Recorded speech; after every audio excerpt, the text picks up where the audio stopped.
Hello everyone and welcome to my channel. I'm Brianna and I guess I'm the would I be a host? Am I the owner of this channel?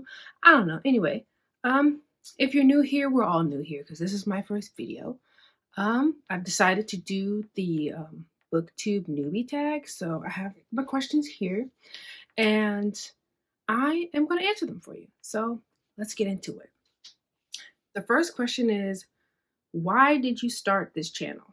Well, I started this channel because I really like books. I enjoy reading. I've always enjoyed reading. I also enjoy writing. I'm not going to shameless plug the one novella that I've ever written. Just know that I have written something. It's out in the world. I've also written a book for my MFA thesis that's not out in the world. You can find it. Don't. Um, I've also always wanted to start a YouTube channel, since I'm gonna age myself. I'm currently 29 years old, but back in 2014, I really wanted to start a YouTube channel, basically about makeup, even though I was not good at it at all. And to be fair, a lot of people who started their makeup YouTube channels back in 2014 also weren't good at makeup. So if you think about it, I would have fit in perfectly, but I just didn't because I chickened out and I didn't want people to know I had a YouTube channel. This was back when YouTube was just like a niche thing. Nobody was making it their full-time job. Nobody was making it their career. It was just like a fun hobby to do. And so I chickened out, and then every time I'm on YouTube watching videos, I wish I would have made a channel, but it is what it is. So I'm making one now. I was 19 in 2014 and now I'm 29, so better late than never. Also, I tend to talk a lot. I'm an only child and I work from home, so I'm mostly talking to myself and imagining that I have an audience. I know I'm talking to myself. It's not like I'm talking to somebody that I think is here. So that's why I'm starting the channel. So I can talk to an actual audience and not just the void. The second question is, what are some fun and unique things you can bring to BookTube? Um, hmm. I guess I can bring a writer perspective to BookTube as well as a publishing perspective. I did take a publishing course. I decided not to join the publishing industry because the pay was not that great. It still isn't that great. A lot of publishing houses are working on it, but it's not that great. And when I decided to join the publishing industry, I had big girl bills, and making $48,000 a year living in Manhattan was not going to pay my big girl bills. And so I decided to just take the knowledge that I have and maybe share it on the off chance. I know that BookTube isn't just romance, but a lot of popular channels are either romance, fantasy, or romantasy. And so I'm just going to bring, you know, a perspective of romance, Black romance specifically, authors' backlists, rare and out of print books that people, don't talk about because they're old and they're not the newest thing that people are trying to get into. I'm not really going to try to sell you on a book, but we'll just be talking about a whole bunch of stuff. I have a lot of books that need to be read, and if I talk about the books, then that'll give me more of an incentive to actually read and finish them. So that's what I bring specifically to BookTube. I'm also older. My days of undergrad are over. My days of grad school are over. I'm currently in a grad program. Will I stay? Who knows? We'll see. Because I've dropped out before. Might do it again. So that's just kind of the new perspectives and things that I bring to BookTube. The third question is, what are you most excited for about this new channel? I think I'm excited for the fact that I'm actually starting it, because you miss all of the shots you don't take. And if I keep saying, I'm starting a YouTube channel, I want to start a YouTube channel, and then I don't, what's the point? So I'm most excited that it's here. Even if maybe I put this video up and then I never put another video up, at least I did something. I'm also excited to actually read the books I own. I'm really trying to get out of buying a whole bunch of books just because they're hyped and then either not reading it and it just sits on a shelf, or, you know, reading it and hating it and being like, damn, I spent like $20 on this book and I hate it. And like, I don't want to be that awkward person who returns books. I've returned books before and I feel guilty all the time. Like, I don't want to do that. But like, I also don't want to keep not necessarily wasting money, but like spending money on books that I don't like or that I DNF. So I'm trying to utilize my local library more and like independent and used bookstores more instead of just like going out and like buying the book because I've like it's been hyped up and then I'm like I don't like this. So that brings me to the fourth question, which is why do you love reading? And I would say I love reading just because I like to escape. I like to feel like I'm, you know, reading about other people, different worlds, experiencing things that I might not be able to experience in my like real life. I specifically read a lot of fiction, especially genre fiction. I don't really read a lot of literary fiction, so sorry to you if that's what you came here for, because I'm not really a big fan of that. And just the escapism. I started reading my first ever like fave author was like Jackie Collins. And it was just like, it was a like lifestyles of the rich and famous, family saga, drama, high concept plots. I was in there like swimwear. Should I have been reading it when I was in middle school? Probably not. But my fave, her, Tasmina Perry, and I was like, wow, like being a poor, don't let me set myself up like that. I was not poor, but you know, being middle class and reading about like the ultra rich, it was like, ooh, maybe one day I could be famous. Ooh, what they doing over here? This. That and Jackie Collins notoriously wrote about people who are like real people. She just changed some names in some instances, but like she would be at them parties talking about them people. So that's why I love reading. Number 5 is what book or series got you into reading? I know I just talked about Jackie Collins. That was like the hook. But the series that got me into reading was Junie B. Jones. Oh, them little chapter books in elementary school, I was eating them up. And that was when I had to get the books from the library. And so you know it was crunch time because it was like a popular series and everybody and their grandma was checking it out from the library. And at elementary school, you know, kids be losing stuff. So people was losing the books. I couldn't read it. Hurt. But it was Junie B. Jones. And then, what is it? It was like that little, not Dear America, but it was like the sister series to that. But it was like royalty. It's not Dear Princess. That sounds wrong. But it was those. I love those little diary things. And I read majority of them. The ones I didn't read.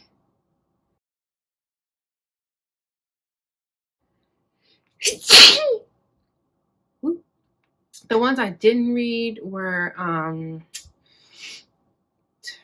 the princess. She was the princess from the Amazonian forest. Then there was like an Aztec princess or maybe a Maya princess. I can't remember which one it is. I just remember the cover being like hot pink, hot orange, like a bright neon pinky orange. Didn't read that. And then I believe, was there a Korean princess? I can't remember, but I loved those things and I was devouring them. I would go to the library and I would get stacks of books and then I would read them all. Back when we had time, there was no cell phones, and you know, Nickelodeon would do their worldwide day of play where there would be nothing on the TV. You just be sitting there reading. So that's what got me into reading. The 6th question, excuse me, is what questions would you ask your favorite booktubers? This is a hard question, and I don't know why. Because like I've seen them out in the wild at like book events. And I've just been like, hey girl, how you doing? I'd ask them how long it took them to get on like publishers' PR lists so that they can get like, because I know there's like NetGalley and stuff to get ARCs, but I'm talking about like the full on like marketing box with like the book and like the cute little candles and the stuff that they send to like magazines and like bigger book influencers. Like I want to know how long it took them to get on those lists because I know on the back end how much that takes. So I wonder, how long it took on like the front end for like them to receive the stuff. That would be a question. I think that's the only question I really have. I mean, I guess the other questions would be like, what camera do you use? What editing software do you use? But I'm pretty sure if I go to YouTube University and start searching, I can figure it out.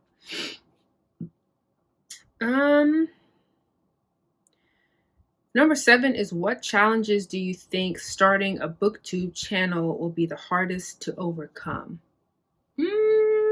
Equipment. I only have my handy dandy iPhone. I don't have a fancy camera. I don't foresee myself, at least anytime soon, going out and spending money on a fancy camera. Fancier editing software. I do have a MacBook Pro and like a iMac Mini, but like I don't have any of like the fancy like Adobe, none of that. I don't know how to use any of that. So we about to see what this edited video is gonna look like, because the learning curve is steep. Also talking fast. I tend to go a mile a minute to the point that like people can't understand what I'm saying, especially when I'm nervous. I'm like blah blah blah blah blah, and I'm like, nobody's here for me to be nervous. I'm pretty sure my neighbors might see me, the landscapers, because I'm facing a window. They might see me, see them, and be like, oop. So I guess just talking too fast, making sure that I'm like talking slow enough. Something else harder, just been like letting people know I have a YouTube channel, and like self-promotion. I don't like to talk about myself, and I don't like to be the center of attention, but I'm putting this video online for the world to see if they wanted to. That's kind of scary. So, I mean, we'll see about that. And then I guess getting books. I can afford books now. I'm in a great position to be able to afford books. I volunteer at my local library's book sale, so if a used book comes in that like I would like want, I could get that, and I have an abundance of used bookstores near me. But just, I guess, well, not necessarily like getting books, but like getting popular books, because I'm a slow reader and I'm a mood reader. And I feel like I might fall behind if everybody's reading the newest book that just came out. And y'all romanticy girlies, some of y'all are lying. Some of y'all are lying, because those books be thick as hell. How are y'all reading all of those and remembering everything that's going on? I feel like y'all not reading them. Y'all buying them, y'all online, and y'all might read the first few chapters to kind of get a little sense of the plot, and y'all might go to the end, but y'all ain't reading them. And if you are reading them, you're not reading them as quickly as you say you are. And for y'all audiobook girlies reading it on 2.5 time, are you really paying attention to the book? Because some ain't cleaning the milk. But I digress. But yeah, just reading the popular books, I feel like that'll be like a challenge to overcome. Because if I read the first few chapters and it's not hitting, will I read the rest? Probably not. It's okay to DNF a book. It's okay. Number 8 is, when did you start reading? I'm going to say start reading for pleasure and not for school, because everybody started reading, at least in America, in kindergarten, preschool, kindergarten. That's when we all started reading. But started reading for pleasure would probably be 4th, 5th grade is when I started reading for pleasure. Because like 3rd grade, I was reading Junie B. Jones, but it wasn't really like I'm devour it all. But like 4th grade and 5th grade was when I would go to the library and I would get like stacks of books to bring home, and I would just be reading all the time. And this is also before like I was old enough to watch like primetime television, so it wasn't really like, oh, The Vampire Diaries is coming on tonight, can't read, or middle school, high school, your homework load kind of grows. It's not like a little worksheet like in elementary school. So I think 4th and 5th grade was when I started reading for pleasure. Preschool, when I started reading, period. The 9th question is, where do you read? And that answer is everywhere. because I don't have a preference for like if I'm reading the physical copy or the electronic copy or like listening to it, I don't have a preference. So I read everywhere. On the train going to work, in my living room on the couch, in my living room in the lazy boy chair, on the plane if I'm traveling, or on a train if I'm traveling Amtrak, in the bathroom. That's not, if it's, hopefully it's not too much TMI, but you know, the bathroom is a very quiet place and nobody can really disturb you in the bathroom. Okay, you can really knock out some chapters in there, especially if you're just sitting there. Because I'm like, if y'all can sit in their bathroom with your phone for hours, you can sit in there and read. I'm just saying. And sometimes it gets surprisingly warm in there.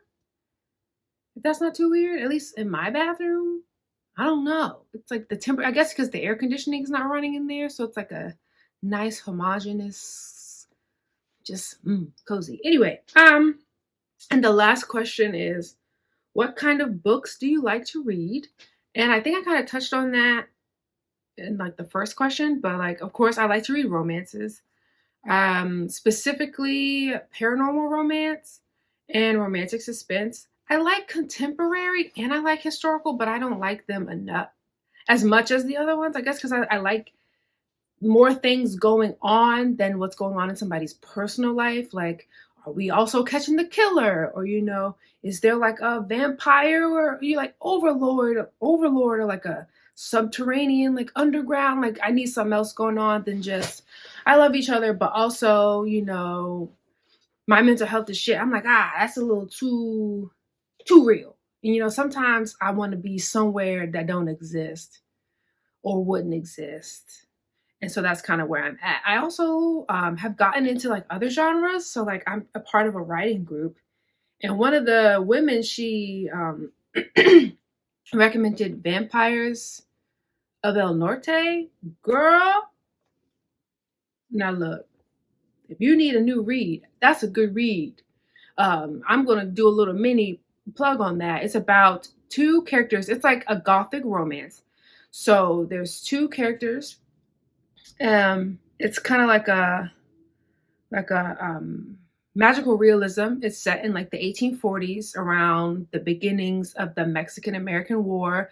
And our heroine, she is a part of a big ranching family.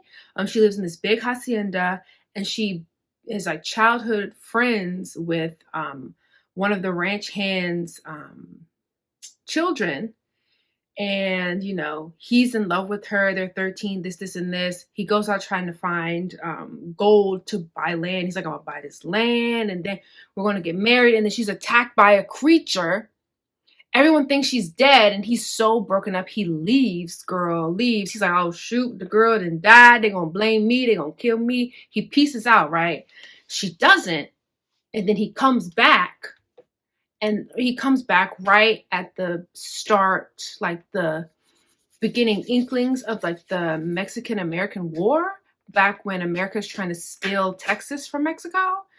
And but then it turns out that the creature that attacked her, something else is going on. We don't know. Just pick it up, okay?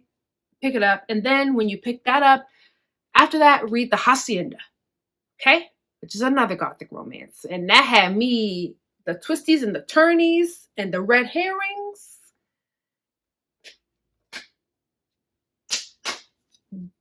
Check that book out from the library, Libby, Overdrive. Go to the store, go to the used bookstore, find a friend that has it and read it, because that's the one. That's the one. When I was like, okay, I'm done with romance, I need something else to read, that was a good choice. I also like to read, I guess that would be considered literary fiction.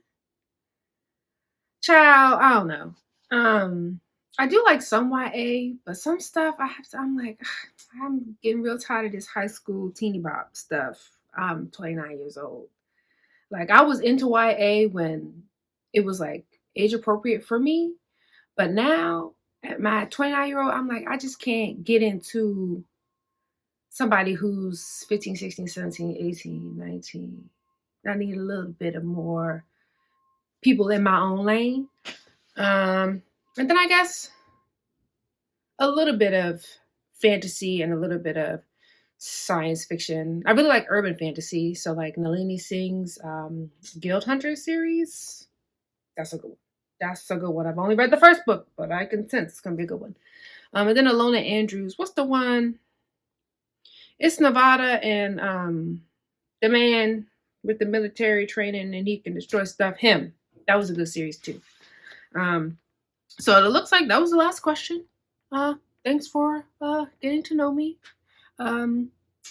Tag you're it. What did I say after these tags? I'm lost in the sauce. Anyway, that was it. That was the last question. Thanks for joining me on this journey. Hope to see you in the next one. Okay, bye. Cover up your face, you can't run the race, the pace is too fast, it just won't last.